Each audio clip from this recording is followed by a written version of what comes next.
On this week's episode of Amari Purple Talk, it's a purple freestyle because we've got nothing.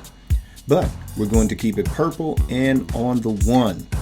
How and where to send your questions and topics, the purple spotlight, bite the boots, and more. Amari Purple Talk starts now.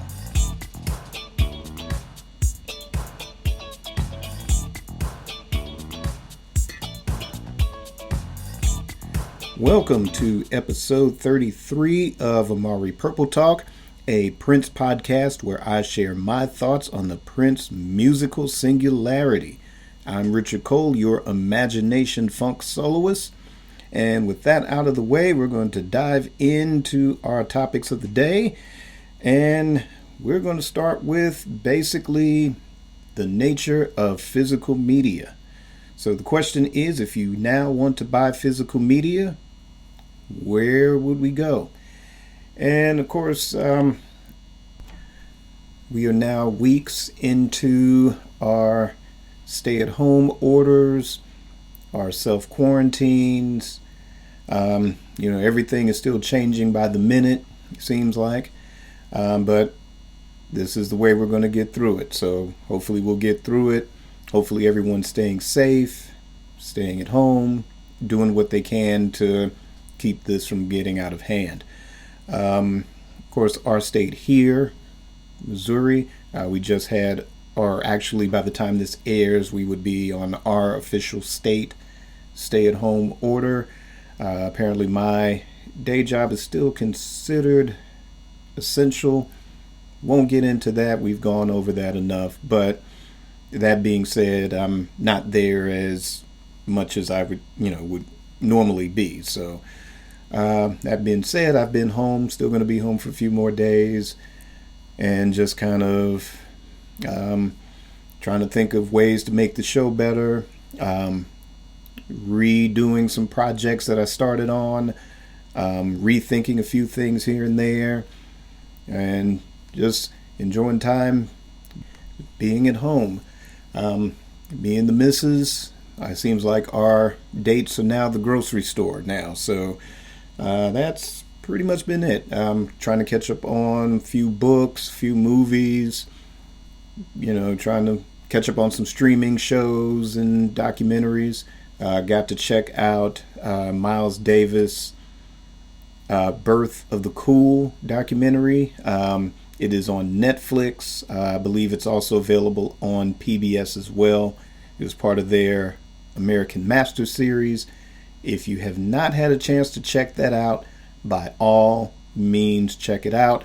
There is a teeny little shout out to Prince on that. Prince is discussed. It's not anything extensive, maybe not even 2 minutes long, really, or 2 or 3 minutes. Actually, the clip from the December 31st, 1987 benefit show at Paisley Park, there is a clip of that, and that is actually longer than the information about him. But check it out. I mean, if you're into Miles Davis, it's definitely something. If you're new to Miles Davis, I highly recommend you check that out. I had been listening to Miles Davis pretty much since around 1985 myself, so I'm pretty well familiar. I've also read his autobiography, but the documentary, which draws a lot from that autobiography, puts things in a context that made me aware of things that even I wasn't aware of. But yeah, definitely check that out for sure. So again, getting back to our first topic of the day, I wanted to spend more time talking about the nature of physical media. If you've heard past episodes of Amari Purple Talk, we were bringing up questions as to whether or not physical media, mostly in regards to video or DVD or Blu-ray, was that something that was still going to continue? Because Samsung, as of last year, discontinued manufacturing of Blu-ray players And that sort of sent the alarm out that Blu-rays as the physical media were going to disappear. The world was going to go totally streaming. However, later in 2019, Universal and Warner Brothers made a sort of a joint project to continue the manufacture and distribution of DVDs and Blu-ray, and which would yield in a lot of, say, hard to find titles, more classic titles, more kind of cult oriented titles. We're finally going to see the light of day. That would also mean for us as Prince fans the continuation of having the availability of things like Under the Cherry Moon or Graffiti Bridge. So in light of what's happening now, all of us are affected on an economic level. And when this blows over, a lot of us are going to have a harder time during this rebuilding process. Things that I follow a lot of movies, so therefore I follow a lot of information on theaters. So the big theater changed, AMC in particular. It's a question of whether or not AMC will survive. AMC has always been my theater chain of choice, and there have been, over the decades, a lot of history and enjoyment of going to movies and enjoying that experience inside of an AMC theater. And is it a thing of whether they can recover or they won't recover? The theater industry, yeah, you see when you see something like Avengers Endgame making $1 billion, Black Panther making $1 billion, Frozen 2 making $1 billion, things like that. The movie studios are raking in the profits, but the theaters themselves barely make a profit through that. So it's these blockbusters that barely keep them afloat. And then you also have your sort of mom and pop theaters, where they're not part of AMC or Landmark or, let's see, it was Fandango, that's the other chain, I believe. So, you're talking about, again, somebody putting their life's blood, their work, their sweat, their tears into a business because they are just simply passionate about this business.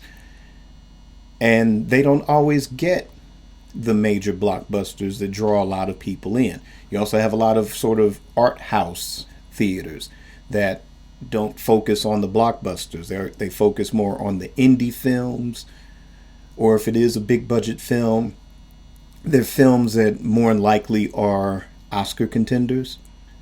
So you're going to have them scrambling to survive at some point, or their doors are closed now because they're not an essential business.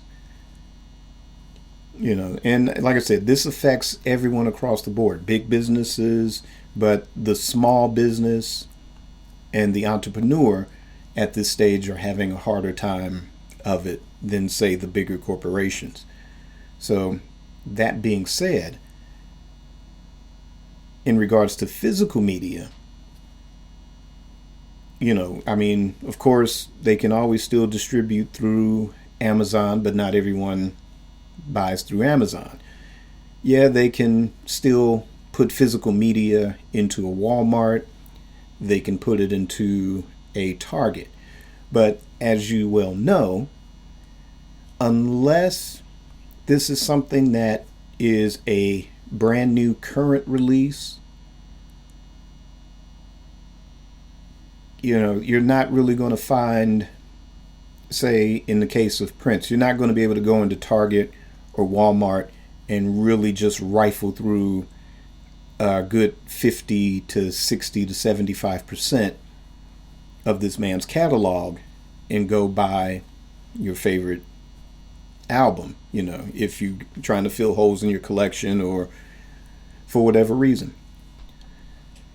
And of course, your favorite mom and pop record store, your singular brick and mortar location, that I'm sure a lot of you guys, myself included, like to go in. You could spend a good 2 hours minimum just going through each and every artist catalog, diving into the bins that are on the floor, trying to find that hard to find album. A lot of them are closed. Now, some, their doors are closed completely. And for others, they're still doing mail order. So you can go to a website if they have a website up. You can go and still place an order that way, and it will be delivered to your door via, whether it's FedEx or UPS or the post office, however they choose to, send your purchase, or whatever shipping method you choose if they have choices available. So, and then again, let's take a look at the movie industry again. If you've noticed, because of the theaters closing, certain titles that were enjoying pretty healthy runs inside of the theater, or some that were coming to an end of their run in the theater. Now, the way this works is that on a contractual basis, once a film completes its run in the theater, then the movie studio is allotted a certain amount of time before it's released on home media. And that ranges everything from digital to your physical media as well. So, given that a lot of films were still enjoying a pretty decent run all across the country, because of the forced closures of all the theaters, then a deal was worked out between the studios and the movie theater chains to go ahead and have the studio take back their film and just go ahead and rush release it on digital, at least. You saw that with the case of, even though Star Wars The Rise of Skywalker was set for a specific date of release, as things were happening in the United States, they ended up releasing that a couple of days early. The domino effect became other films that were enjoying runs, like, say, Invisible Man, films like that, had to be rush released onto digital. And that's because the potential earnings of those films, the profits, those were going to be lost. So they've had their opening weekend, so that's usually the big chunk of the money. So if a film's really successful and it managed to, double its budget and marketing costs and get a significant number of millions above that, and then the subsequent weeks there wasn't too heavy of a drop off, then since it was at the end of its run anyway, then putting it on digital thereby, gives it more of a financial chance, or if it was just on that margin. Now, big films that were set to be released, and there's been a lot of them, a lot of them have been postponed, and of course that date keeps moving. Others are still in negotiation or still trying to wait and see what's going on or what the climate's going to be before they officially announce a release date. So,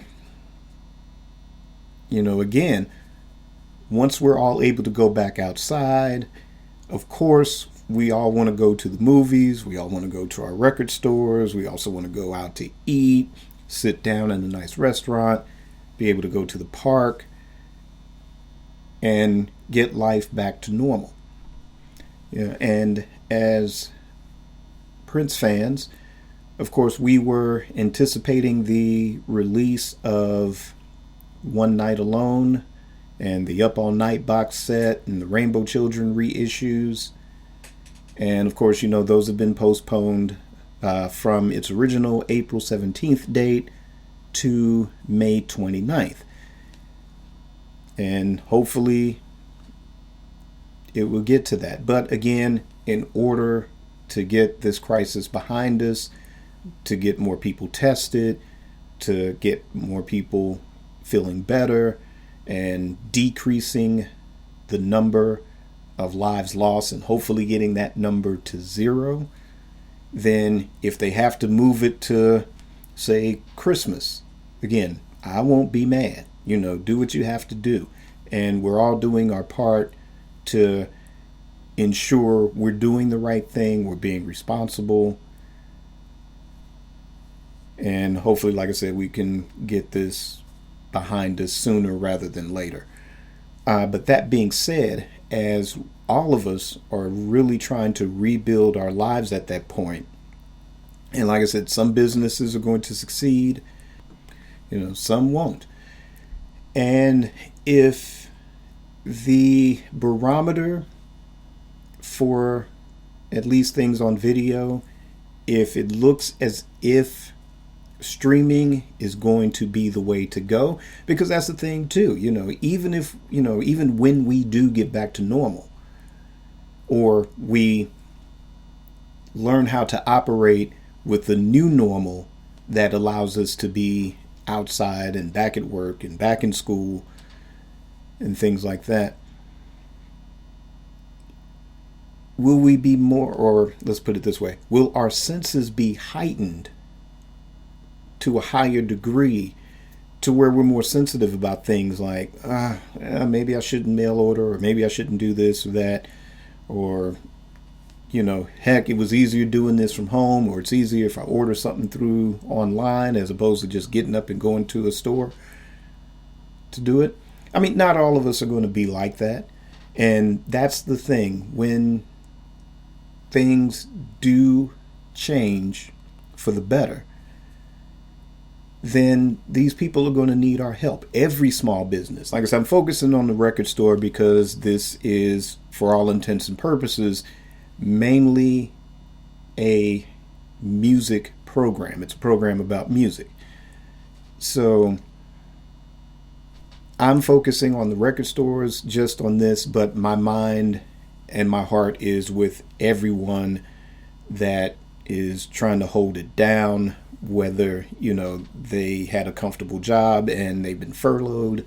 If you're a small business owner and you were just hanging on, or you were enjoying a level of success and this turned everything upside down, then our responsibility is to be there for one another. So once the record stores do open back up, then yeah, I'm going to be there in full support. Yeah, granted, I do like ordering things from Amazon. There's nothing wrong with Target. There's nothing wrong with Walmart. But like I said, when it comes to certain items, then that list sort of becomes finite. And it's in the hands of the used record stores. It's in the hands of the mom and pop record stores, the small and mom and pop bookstores, comic book shops, and again, any and every entrepreneur and small business owner that's out there. It's going to take our level of human nature. We're going to have to raise the bar on it, because we're all definitely going to need love for one another. We already have it in a lot of instances, and I know a lot of times we kind of focus more on the negative. We see these videos on social media.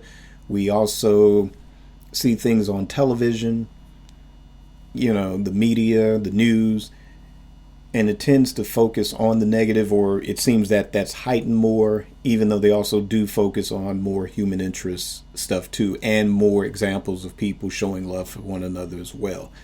But I believe that there's more good than there is bad. So Therefore, like I said, let's practice the love for one another philosophy within the purple musical singularity. And let's kind of be there for these people when, when the doors start to open back up. So that will end that topic. But what's most important is, what do you think about this? Is there a favorite record store? Do you know if their doors are closed for good and you're not sure if they're coming back? Or is there a record store that deals with online? Share that information, because I used to order from Reverb LP, and they used to have a network of record stores. Ironically, they stopped selling vinyl through its network of small and independent record stores on February 28th. They stopped then. But a lot of those that I did purchase from through that network reached out via email to let us know that they also do business through Discogs. So if, say, there's something you're trying to find, any artist, any genre, and if your local place doesn't have it, then by all means, reach out to those people online that are able to do it online and support them that way. And, continue to support your local establishment once it opens its doors as well. So, let's take that challenge. Let's be a community and make that happen. But again, what do you guys think? Leave me a comment and let me know your thoughts. And speaking of questions and topics and comments, that will be the next segment of this episode. And the question would be, how do you send questions and topic ideas for Amari Purple Talk? And let's just say I have a lot of fun coming up with different topics every week. Some weeks are easier than others because, unfortunately, we don't have prints here in real time to get weekly exclusives. There's not a tour that I can comment on. There's not an official brand new album that is in development, or there's a rumor of, and with what's been going on lately, I'm sure that there's a lot that can be discussed from home, via Zoom, via Skype, via cell phone, via email. You can pretty much sit at home and put things in development all day, every day. But like I said, I enjoy putting the topics together, and also enjoy putting together something different. There are a lot of different and varied Prince podcasts that are out there on whatever your favorite podcast platform is, as well as YouTube as well.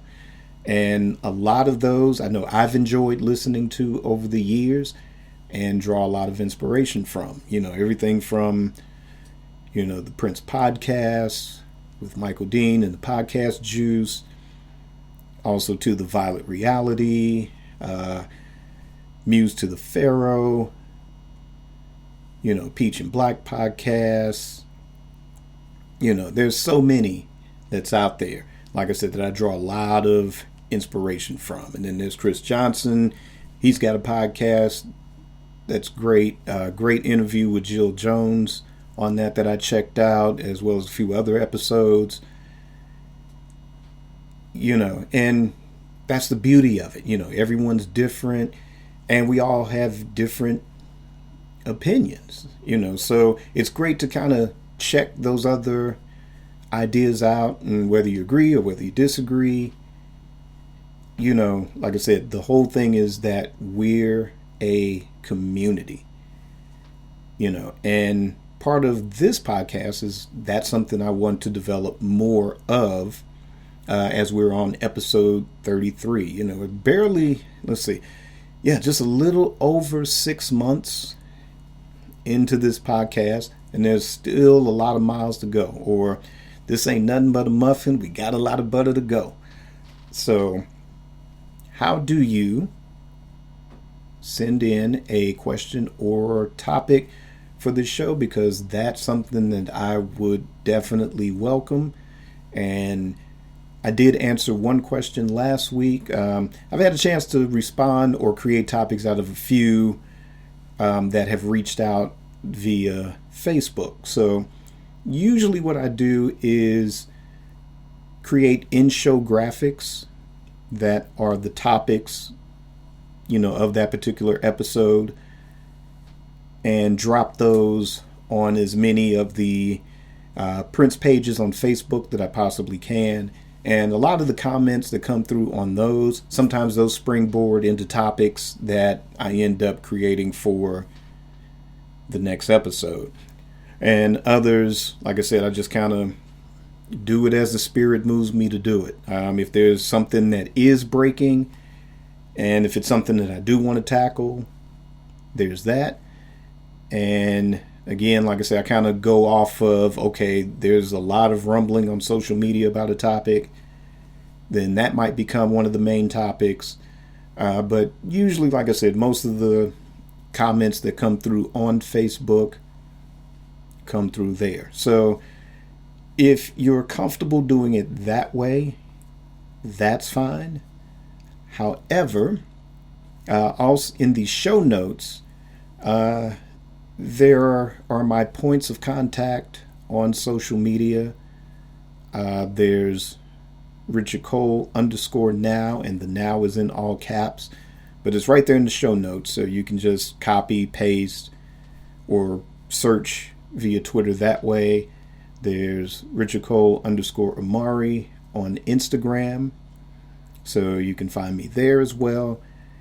And there's also a link, or not a link, but there's a form on my website, amaricommunications.com. Once you go onto the artist page, just underneath the bio, then there's the form that allows you to submit questions or topics via amaricommunications.com. And there is also email. So amaricom, and that's AMARICOMM @gmail.com. So those are the ways you can send in questions. And granted, the Prince musical singularity is a pretty hip crowd, and a lot of us are pretty well versed on anything and everything Prince or Prince related. But like I said, I also want to reach out to some of the newbies as well. So if, whether or not you uniquely listen to this podcast or you listen to other ones, doesn't matter. And as far as the field of question, it could be any question related to the Prince musical singularity. It could be any question related to this program. It could be questions about my favorite Prince album or Prince experience, Prince concert, video, you name it. Or you just may have a topic idea, and you may not want to feel like putting in the work of doing your own podcast, but there may be a topic that you just might want to get off your chest. So by all means, send it. I'll read it, give you the shout out, and we'll get that as one of the main topics on Amari Purple Talk. So again, how to do that and where, again, check the show notes. And they're posted on YouTube, and they're on your favorite podcast platform as well. I use the Libsyn, or Liberated Syndication Network, to broadcast each and every episode. There is a comment section there, but from some of the feedback, I don't know if you have to already be logged into Facebook to put the comments in there or not, but either way, I've left these other avenues open as well. So submit your topic, submit your question. Also, put in the hashtag Amari Purple Talk, and then that way I'll know definitely to catch it, and I'm not thinking that you're spam mail or junk mail, or as I'm scrolling up and down timelines, I'll accidentally overlook it. So definitely use the hashtag Amari Purple Talk after your question or topic idea. And again, you have other avenues. Definitely check your show notes to get the correct spellings and everything on where to send it. And the first, again, is the Amari Communications Twitter page, which is at Amari_now.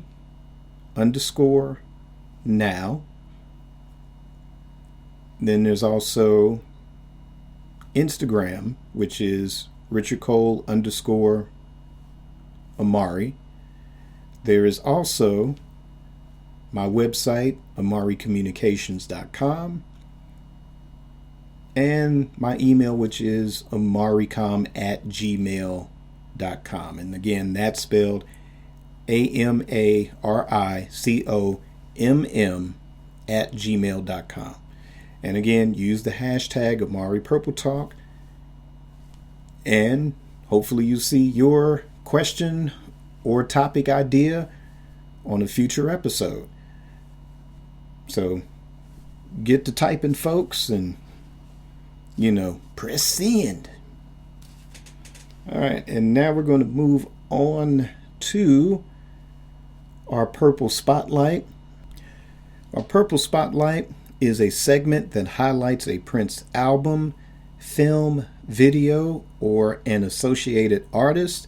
And today I'm going to flip the script and make the Purple Spotlight all about you. And that's each and every single one of you that's out there. And like I said, we're living in unprecedented times as far as the nature of what's going on. Something like this has not been experienced in a little over 100 years. So for a lot of us, even a couple of generations back, this is brand new territory. Quite a few generations back, it's brand new territory. And through this major crisis, there's been a lot of people that have stepped up, and then there's been a lot of people that have been kind of not forced in a bad way to step up, but sometimes being a hero isn't something conscious. It's not like a comic book, it's not like a movie. You just don't throw on a costume and just go do it. So there's our heroes that are heroes that I think over time we sort of taken for granted in one way or another. And that's definitely our healthcare personnel, from doctors to nurses to EMS, to EMTs, to you name it, to the scientists, the researchers, maintenance crews, IT departments of those hospitals. Those are definitely our heroes, our first responders. That, again, those people don't have the luxury of social distancing. They don't have the luxury of staying at home. They're still on the front lines and they still have to do what they have to do. Those are definite heroes. So definitely, if a lot of you guys out there that are listening to Amari Purple Talk, definitely you get my salute. Hats off, big honor, big thanks, big shout out. You guys are part of the Purple Spotlight this week. Also, too, the brand new heroes, because this is the situation that has become highly unique to them. And those are our food service workers, from grocery stores to restaurants that, even if they've closed their doors, they're still preparing meals. And whether it's a situation of delivery or carry out, or they're donating their time and their food and getting food to people to where avenues of accessing food has been cut off, or they've been impacted in one way or another. Definitely the people that continue the breakfast and lunch programs for the schools. Again, you guys get the purple spotlight this week, and as far as I'm concerned, all you guys get every week. There's also the delivery personnel. You got your big conglomerate, your big giants out there, your Amazon, FedEx, UPS, post office, DHL. They're people that, in the grand scheme of things, are providing logistics so personal protective equipment can get to the organizations and healthcare facilities and first responders that needs them, as well as any one of us individuals that are able to get, or have available that type of protective equipment as well. It's a thankless job. It's not an easy job for a lot of them. Things are changing, not only the competitive nature of those businesses prior to this, but I know it's kind of, at first, beforehand, it was a thing of, for some people out there, where's my package I ordered? It's 2 or 3 days late. Right now, I think that's that's the understanding that the game has changed at this stage. And again, like I said, for somebody like me that ordered or pre-ordered the Prince reissues, to have it delayed by, in this case, well over a month, doesn't bother me one bit. But the rest of you guys, unless it's a piece of life-saving equipment, unless it's some type of food or medicine or prescription, then just try to have a little bit better understanding that this is not normal.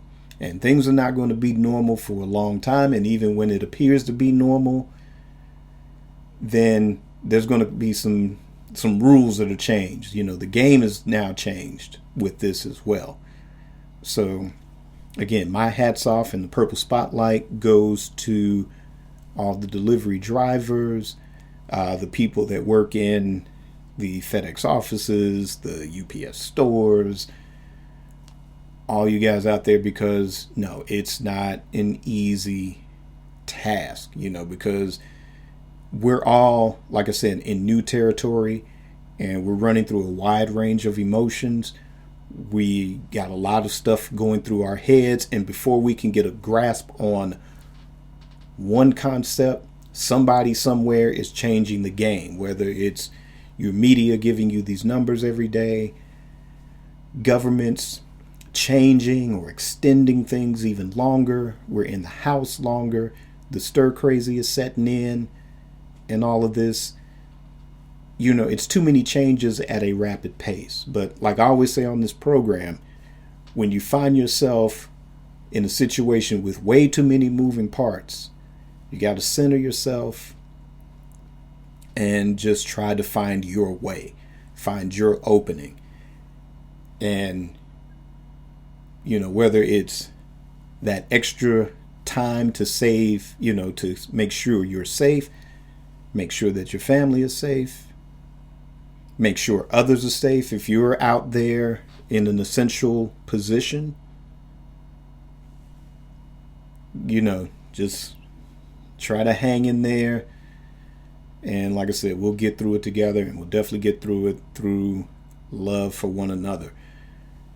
Like I said, I have family members that are in the healthcare facilities. That's their background. And, I know it's hard, can't really reach out to them. I don't know what the schedules are or anything, but, I know they're out there. They're legitimately making a difference. So, they get the purple spotlight as well. Kids, even though they're grown, they're dealing with it as well. They get the purple spotlight. So again, if you're in one of those essential positions, any and all of you Prince fans that are listening to Amari Purple Talk, you are the recipients of the Purple Spotlight. If you're just tuning in and listening, if you have friends or family that are in those essential positions, give them my thanks as well. And like I said, you guys for just tuning in every week. Like I said, we're just a little over 6 months into this podcast, and I'm very happy with the sort of, I don't know, what do you want to call it, the ratings, the numbers. I'm happy with that, and of course, always want to do better, always want to do a better show, and also to, introduce you guys to some hopefully fun and fascinating projects that I'm still trying to bring to light. And apparently, I guess now I've got a little bit more free time to develop that. And that's the thing that kind of keeps me from going nuts and insane and all that other stuff with it, is just creating, just constantly creating. Sometimes I'm in the course of a day, it's like going from a book, drawing some pictures. Okay, now that song I was working on, okay, now I know what I want to do with it. Or, this is how I want to piece this together and do that. And photos and stuff like that. So it's kind of jumping around a little bit, but like I said, these are things that I wouldn't have had the time to do otherwise. And that was always the challenge, the balancing act.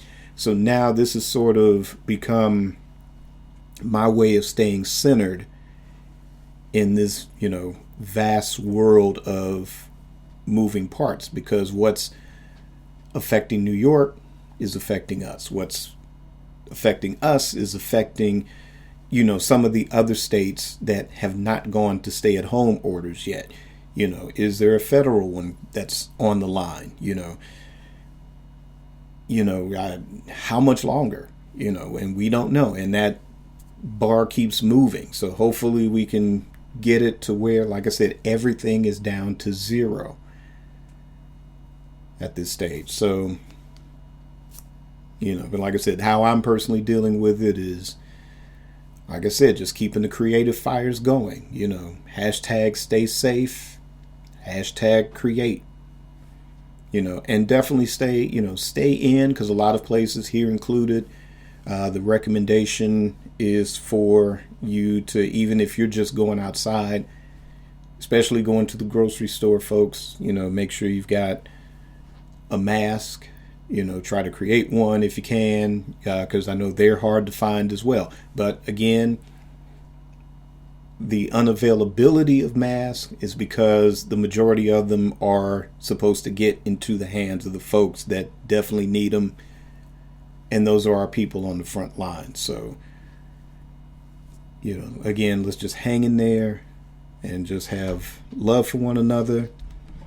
And again, the Purple Spotlight is a big purple thank you to each and every one of you out there. All right, so now we're going to bring things back to the musical stage of this program, and that is our final segment, which is our Bite the Boot segment. And the Bite the Boot segment is a segment that highlights a circulating bootleg or vault recording or video for consideration for an official release by the estate. And today's Bite the Boot selection isn't all that easy to name, but it is based on a series of illustrations. And I'm trying to pull up the information on the gentleman now. But you've probably seen those. Basically, if you have the Hit and Run volume 1 and 2, or parts 1 and 2, then you know the artwork that I'm speaking of. And the artist, who goes by the name of Martin Hament, was the artist responsible for those illustrations. And like I said, you've probably seen those before. And he actually did an illustration for each and just about every era of Prince. So, I mean, starting from like For You up until the Hit and Run Phase 2 covers. So I was always, me personally, was always fascinated and wondering during Prince's lifetime if at some point this was going to be a way for Prince to get vault material out, meaning that it wasn't going to be as simple as what we're getting now with the vault reissues, or not vault reissues, but the extra vault material in like the super deluxe editions. I pretty much assumed that in addition to whatever current songs he was writing, if he was going to pick a track or two from the vault, kind of like Extra Lovable, and then redo it, remix it, overdub it, and then include that as a track to where, or a majority of tracks, or half of the tracks, or 2 or 3 of the tracks, we're going to kind of reflect that era or kind of acknowledge that era, but it will be in Prince's mind, him actually taking it and saying, okay, now this vault track belongs in the current realm of time. Kind of like I said, what he did with, say, Extra Lovable, where, you know, he reworked that and modernized it and put, you know, real horns on top of it, changed the lyric or two in it, overdubbed some parts to it, and that's the version that you have that was released originally around 2011, and then again around 2013, if I'm not mistaken. But again, another version ended up on the Hit and Run Phase 2. But let's see, Martin Hammett. He's also done a lot of work for Prince and for Paisley Park.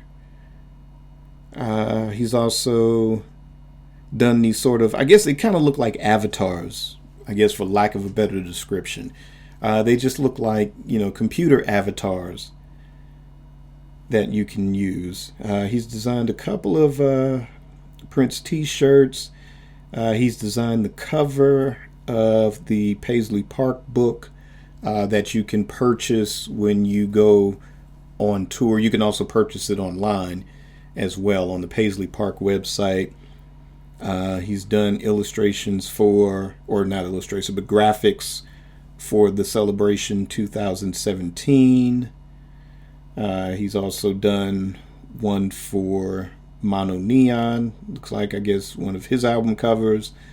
Ida Nelson album cover. So, I mean, you know, he's really outstanding artist. But like I said, I think most of us know him through those designs of the Prince avatars representing each and every era of Prince, or each album look during a certain period. So, you know, like I said, the whole thing with Bite the Boots as a segment was born, for those that are just now tuning in to Amari Purple Talk. I'm also a fan of Frank Zappa's work. And during Frank Zappa's lifetime, now, basically Prince is probably now would be the most bootlegged artist of all time now. But before Prince, people like Bob Dylan and Frank Zappa, Bruce Springsteen, they were probably at the time the most heavily bootlegged artists at the time. And Frank Zappa was one of those that really took the fight to the bootleggers. I mean, he's testified before Congress regarding bootlegging and, how it's illegal and how it's taking the profits away from the artist. And one of the things that he was able to do, it was called Beat the Boots. And it was where if there was a very popular bootleg that was circulating amongst fans, then he would get a hold of that, take a look at the track listing on it, of course, go to his vault, find the original master tapes, because Frank Zappa was one of those that owned his own masters, so originally. And he would get, the original master tapes and go, so this bootlegger has this song, this song, this song, this song. Or it's like, oh, so this bootlegger has my show from the Fillmore in 1971. Okay, well, guess what? So he would take those tapes, of course, have them mastered for release, and release that, say, live concert, or release an album or compilation with the same exact tracks as the bootleg, and even go so far as to copy the actual artwork from the bootleg. And then, of course, it's now officially released through his record company, and not only do you get that particular compilation of songs or that particular concert, but for a very decent price, because with the bootleg, 9 times out of 10, if you're not trading it with somebody, or depending on how you got a hold of it in the first place, let's just say, for argument, that you spent, say, maybe $100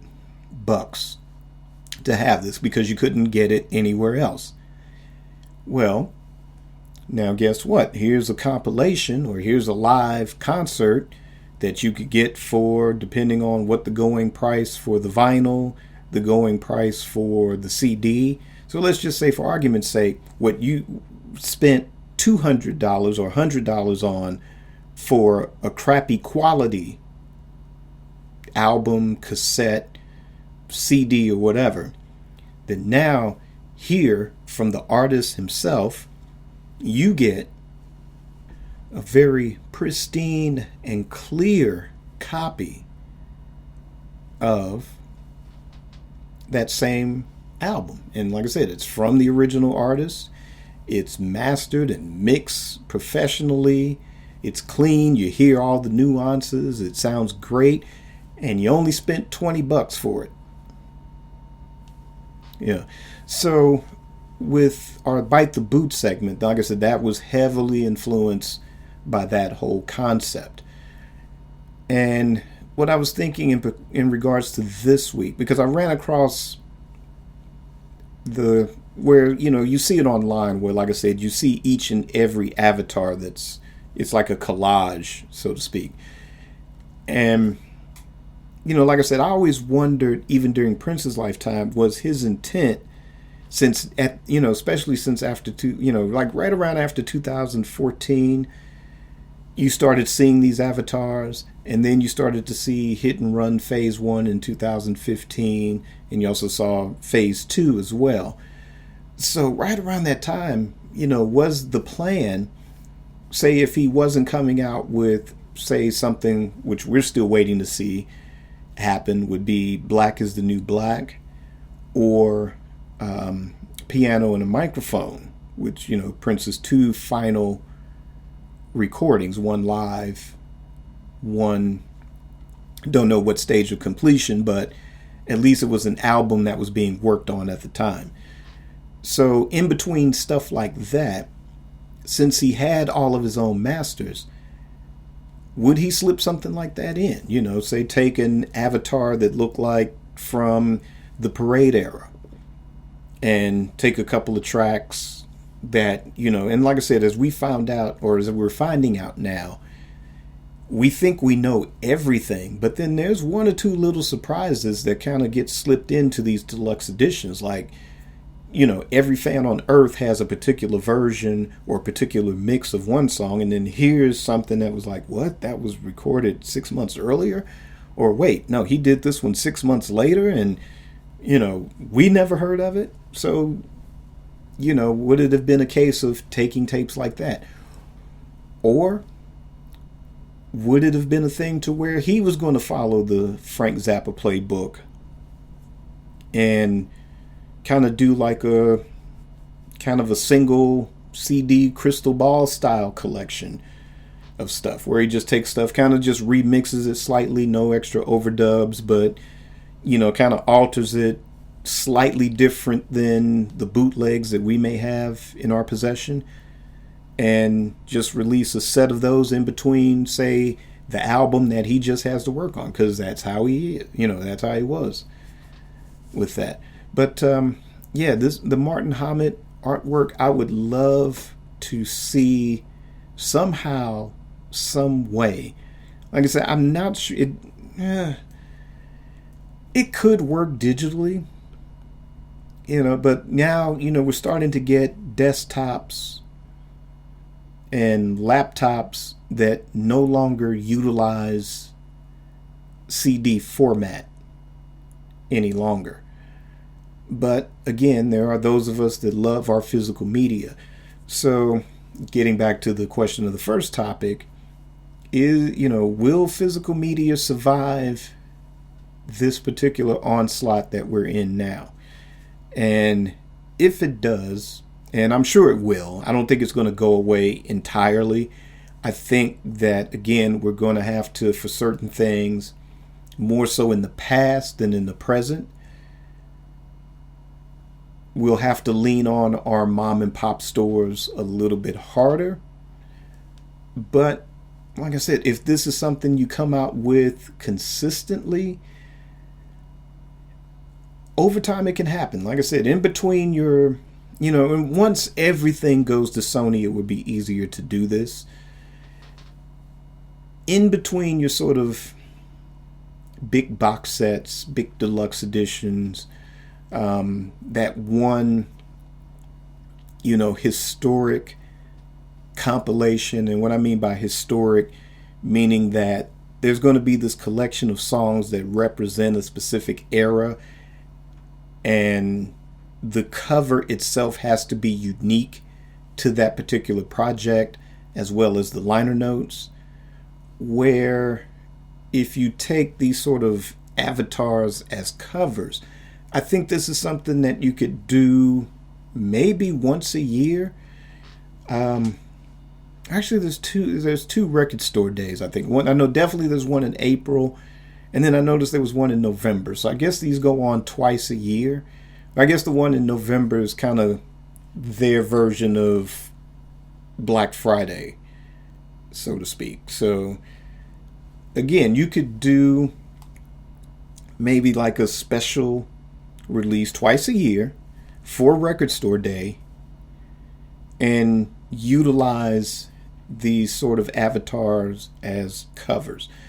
And you can drop them in chronological order, or you can do one early period, one later period, say maybe your April Record Store Day, then you have a disc representing the, say, Dirty Mind era. And then you can have one that says represents around whatever, 2010 or something like that, depending on how many songs are available. And granted, because you've had this with Nothing Compares to You, where that was originally released as a single, and then it was re-released again with a different mix or an updated mix for the originals album. So if you run across, there's always going to be repetition. I always use Jimi Hendrix as an example, where there's about, 5 or 6 different versions of Hear My Train A Comin', And it almost seems that each and every version appears almost literally back to back per compilation. So, like I said, I'm not as entrenched as far as the fan base for Jimi Hendrix, but it doesn't sound like, at least on a critical level, that anybody complains about having too many versions of Hear My Train A Comin'. So, granted, I think even if you do this format, there's going to be some repetition, meaning that there might be one or two songs that can appear on this special Record Store Day release that could end up on a box set. Now, if there's an alternate mix or an alternate take of it, doesn't matter. But, like I said, I think it would kind of solve the issue of what to do about Record Store Day, especially after that horrible rumor about the Sign of the Times LP just popping up on Record Store Day when it's, number one, not even out of print. And number two, there was nothing special about it. No bonus cuts. You know, was it going to be on black vinyl? Was it going to be a special purple vinyl edition or a special peach and black vinyl edition? But to eliminate what to do about Record Store Day, this would be the way to solve it. And then, of course, a week or two after Record Store Day, then you can drop it onto, you know, your Targets, your Walmarts, your mom and pop record stores would already have it because it's Record Store Day, but they would be able or be in the position to get more copies of it and have it available to order, you know, from your Amazon and, you know, outlets like that. And then, like I said, I would do the Record Store Day release first. Like I said, wait the 2 weeks. And then, in addition to your big chain stores, your mom and pop record stores being able to order more copies, after that 2 week period, then dump it on streaming.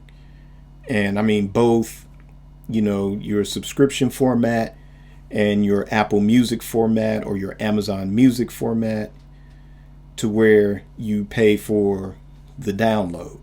But I would give the record stores that Record Store Day exclusive.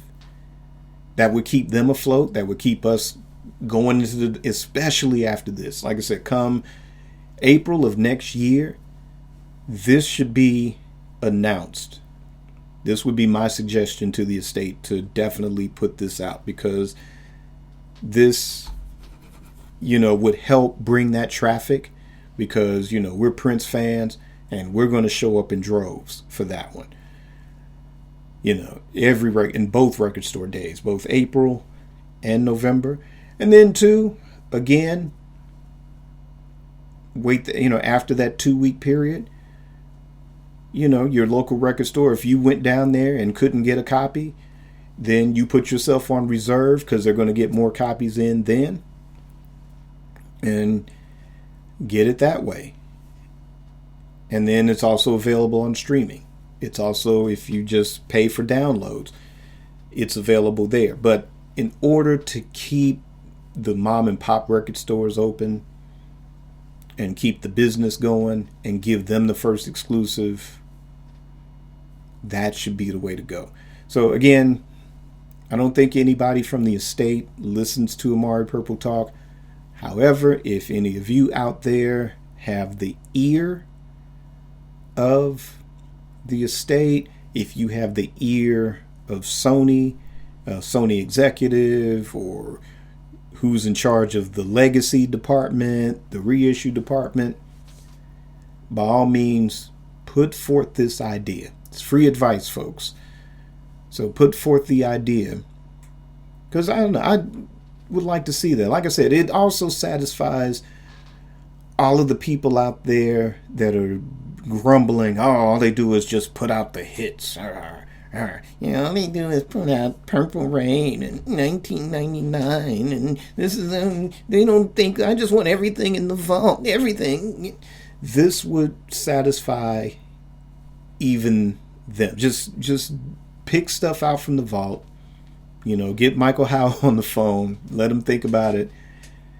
And like I said, in between the sort of big, because Sony will have everything. So really the only thing that they'll be able to debate with Warner Brothers about is Parade Deluxe, Batman Deluxe. Of course, we need that real definitive Purple Rain Deluxe. Do we need a Graffiti Bridge Deluxe? But yeah, if they can pull that one off, by all means. That's only 4 things that Warner Brothers will have as long as their movie division owns that. So everything else, I would say as sort of that, to fill in that gap of where we're getting a Warner Brothers release followed by a Sony reissue or a couple of Sony reissues each and every year, then this is the way to keep that momentum for Sony going, since they'll have the license to everything starting next year. So I would say hit the ground running with one of those, I don't even want to call them Avatar releases. If somebody has a better name for this, by all means, again, you know where to leave the comments. By all means, drop the idea. And the idea that I like is what we're going to go with from now on. And we're going to do a follow-up segment with this. Let's add this to the list. So this will be a priority mission, along with getting the time into the Rock and Roll Hall of Fame and getting Prince into the Songwriters Hall of Fame. And let's get some more of this vault material out, utilizing Martin Hammett's collection of Prince avatars as the covers, a la Hit and Run Phase 1 and 2. And again, like I said, whoever has a better idea of what to call this series of releases, drop me a line. And like I said, the one that I pick, that's the one we're going to go with throughout the duration of this campaign. And like I said, whoever has the ear of whether it's Michael Howe, whether it's the estate, whether it's Sony, then by all means, let's get that going. And we'll, like I said, we'll follow up on that, because I'm getting ideas now as I talk about it. I'm going to save that for a future episode of Amari Purple Talk. But that's going to end this episode. Like I said, we're all adjusting, and I'm trying to adjust. And so basically I kind of went with the freestyle format. There were some things that were kind of coming to my attention just as I was getting ready to record this. I know one item regarding the estate, they're still not getting paid.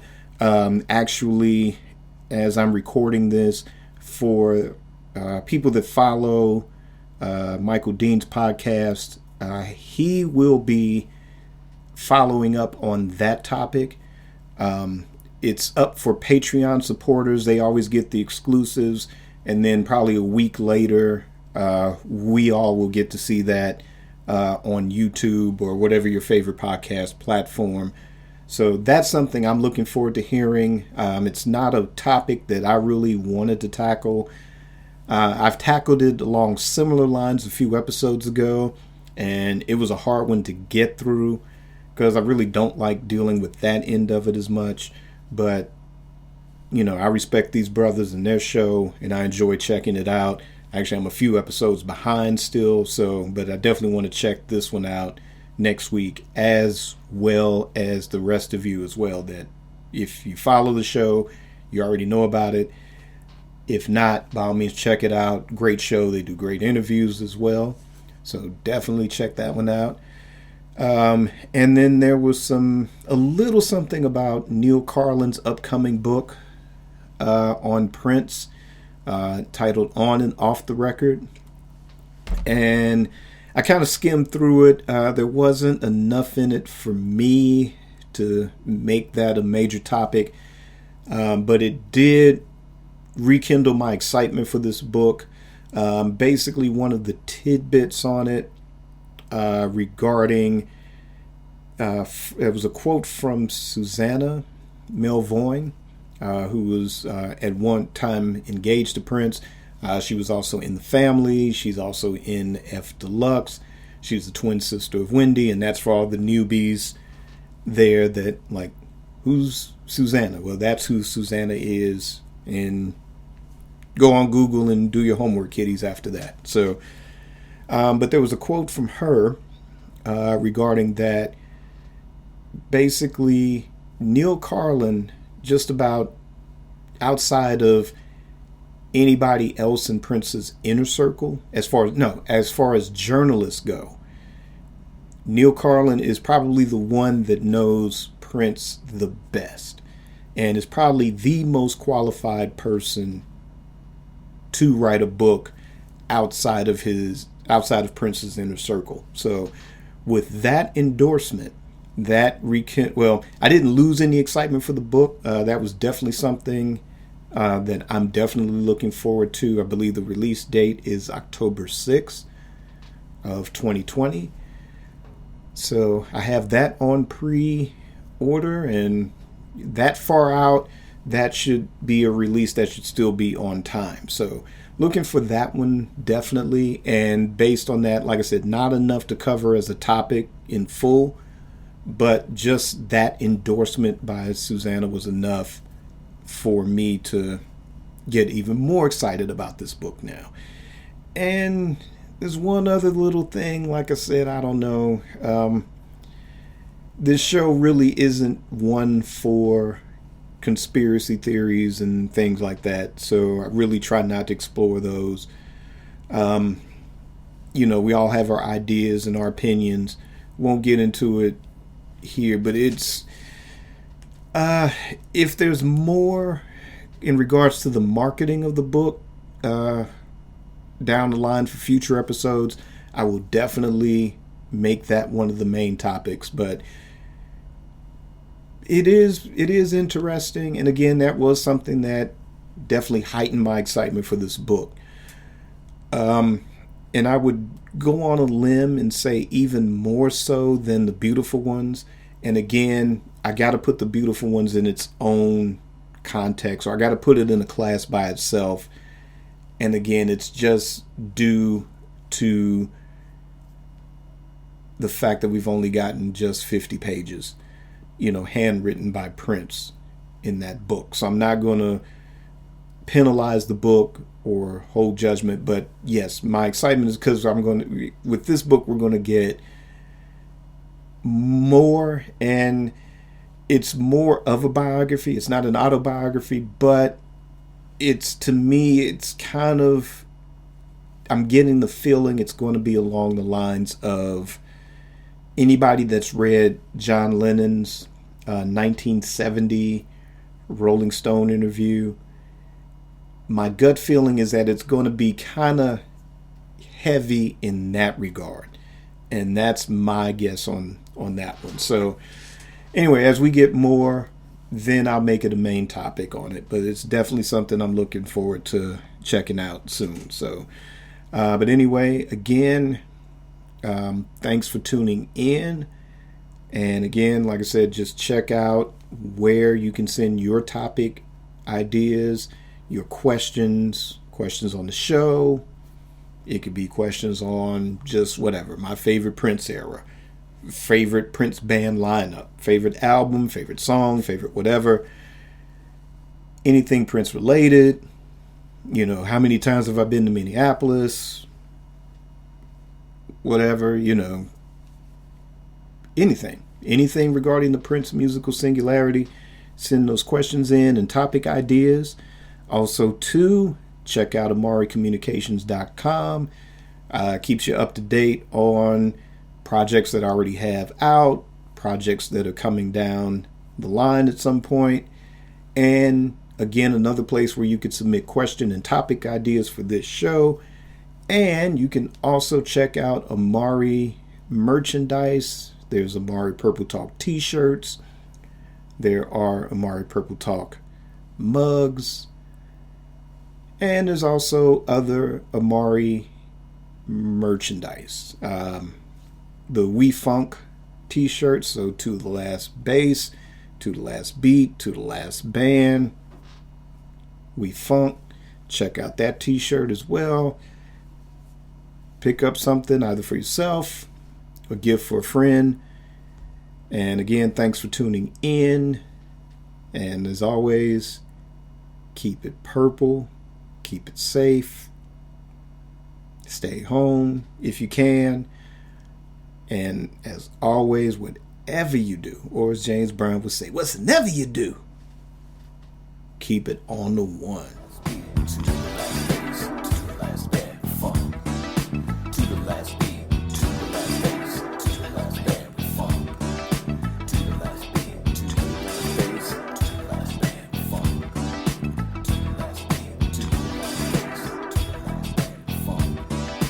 Come to take a stand. Just listen to the band, give it up the song. And it's alright tonight.